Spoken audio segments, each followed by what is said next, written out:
in cui dici lo faremo.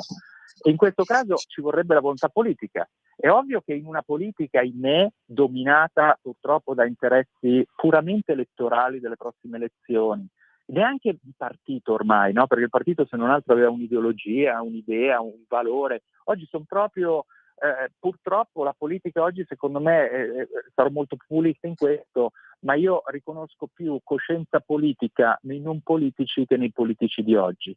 E quindi oggi ti dicono, il classico discorso è a sinistra, a destra ti dicono sì, noi saremmo autonomisti, però poi facciamo vincere Sala tutto il tempo e diamo più potere e risorse a Sala. A sinistra ti dicono no, che senso ha dare più poteri a un territorio, che così poi tutti gli altri chiedono la stessa cosa e diventa un gran casino. Cioè, invece di dire cosa sarebbe meglio per questo territorio, perché questa è la vera domanda che dovrebbe fare il politico. Cioè, secondo me sarebbe il mestiere più bello del mondo, che ti svegli la mattina e dici che cosa sarebbe meglio per la comunità dei milanesi che io governo. E ad esempio la Regione Lombardia non è Regione Lombardia esclusa Milano, perché a volte sembra così. Cioè chi governa Lombardia dovrebbe tutelare anche gli interessi dei milanesi, perché Milano fa parte della regione, e se i milanesi volessero veramente diventare autonomi e fare una Milano 2, il governante dovrebbe assecondare questo, perché altrimenti è la dimostrazione che gli interessi dei milanesi oggi non sono tutelati, non solo, ma spesso sono anche osteggiati da chi governa la regione.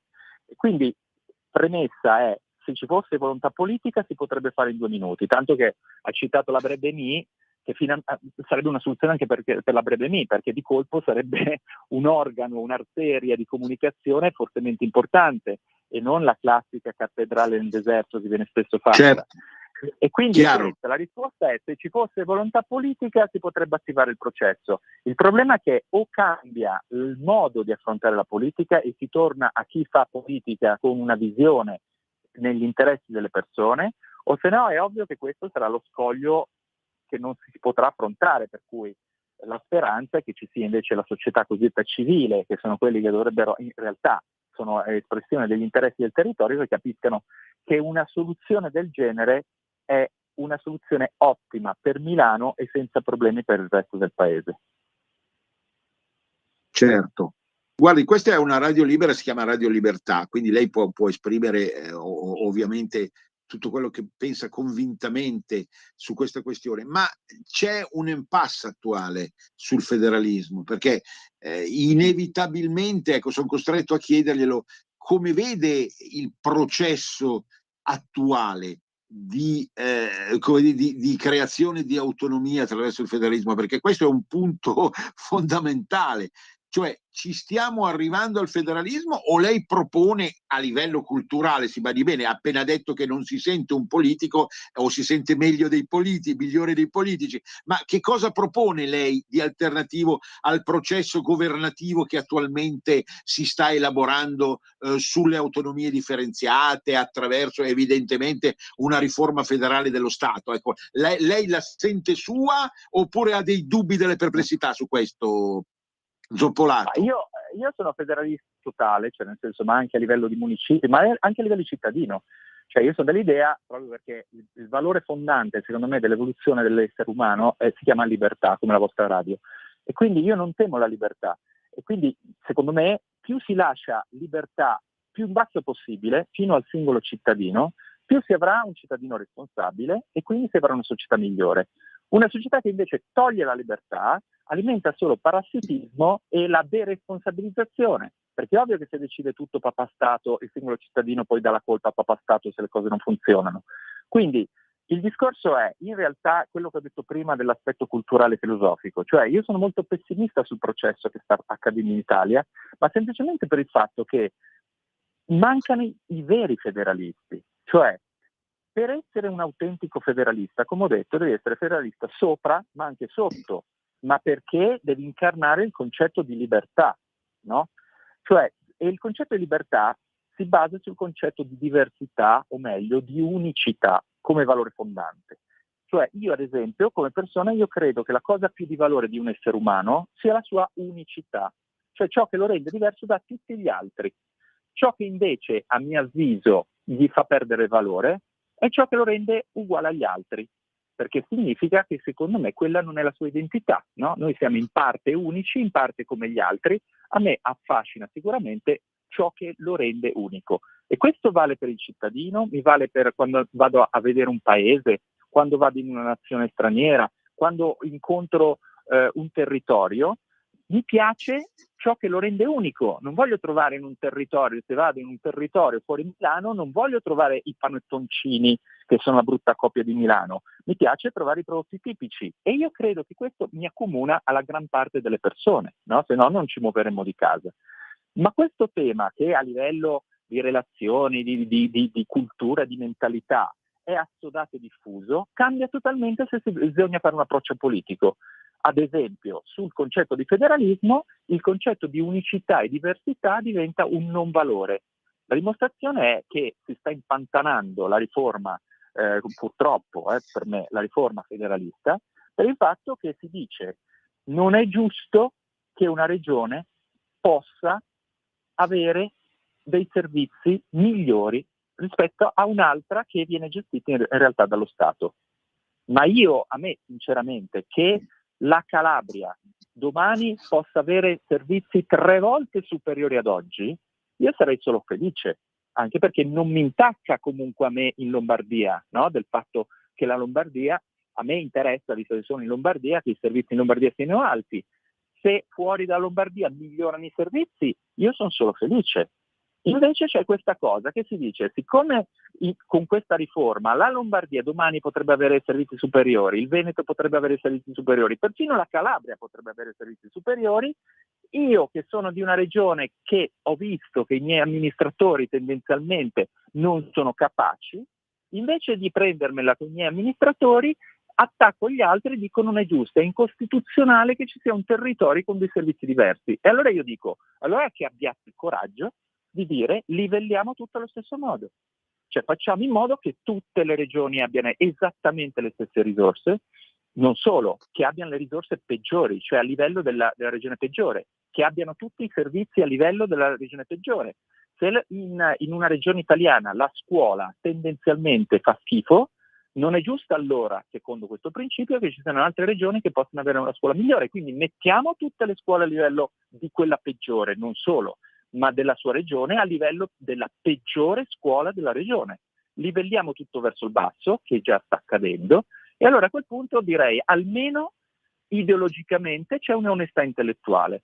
In realtà c'è semplicemente una rottura, una difesa di privilegi, che è la verità del perché si creano queste belle cose dicendo non è giusto di qua, non è giusto di là. In realtà cosa fa la politica?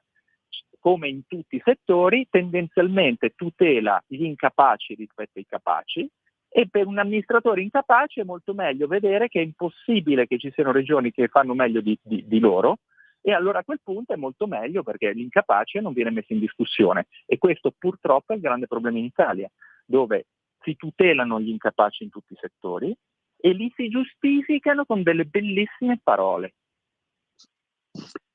Sono d'accordo sostanzialmente con lei, sono d'accordo.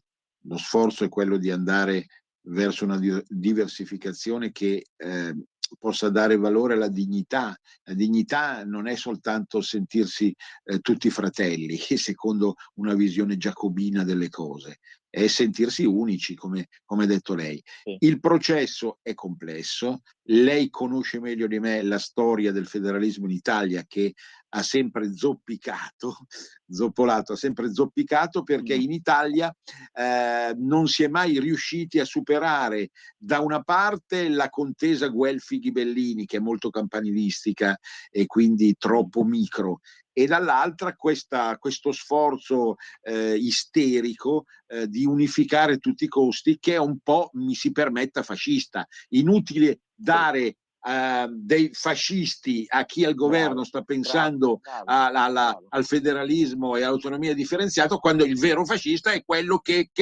non crede in questo progetto, perché crede in una pianificazione totale dell'Italia tutto uguale dalle Alpi alla Sicilia. E qui mi fermo per non far arrivare la tachicardia. Allora c'è un'altra questione che io avevo messo alla fine, mancano pochi minuti, Io è come se avessi percorso un binario parallelo al suo, comunque laureato in geografia, comunque interessato a uno sviluppo territoriale armonico, ma soprattutto che rivendica un'identità. E l'identità non è solo territorio, con buona pace dello stesso Ferrarotti, ma è anche tradizione, ma è anche lingua, ma è anche cultura. Allora, mi segua, perché proprio è un passaggio importantissimo che spiega tutto Andrea Rognoni, la mia mentalità.